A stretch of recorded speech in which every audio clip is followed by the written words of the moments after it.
தோல்வியுற்று அவமானம் அடைந்த சம்பந்தாண்டான் நாட்டை விட்டு வெளியேறினார். இதன் பிறகு அருணகிரியார் காசி முதல் தெற்கே இலங்கை தீவில் உள்ள திரிகோணமலை, யாழ்ப்பாணம், கதிர்காமம் வரையிலான திருத்தலங்களை தரிசித்து பக்தி மனம் பரப்பினார்.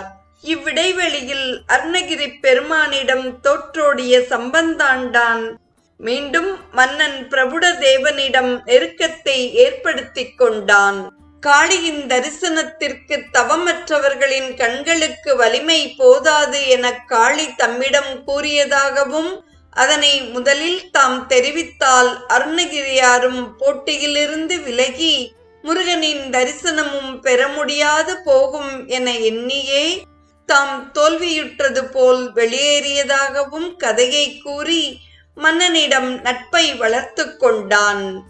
தல யாத்திரை செய்தவாறு மீண்டும் திருவண்ணாமலைக்கு அருணகிரியார் வந்த சமயத்தில் பிரபுடதேவ மன்னனின் கண்ணொளி மங்கத் தொடங்கியிருந்தது.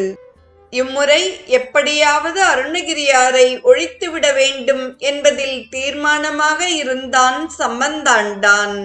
மன்னனின் கண்ணொளி மங்கியதை அடுத்து அவன் மன்னனிடம் தேவலோகத்தில் உள்ள பாரிஜாத மலரை கொண்டு வந்தால் மன்னனுக்கு மீண்டும் கூர்மையான கண்ணொளி கிட்டும் எனவும், அதன் மனம் பரவும் தூரம் வரையில் உள்ள மக்களின் நோய் நொடிகள் தீரும், நாட்டில் தனதான்யம் செழிக்கும், மக்களும் இளமையும் மகிழ்ச்சியும் பெற்று திகழ்வர் என்று பலவாறாக கூறினான். பிரபுடதேவ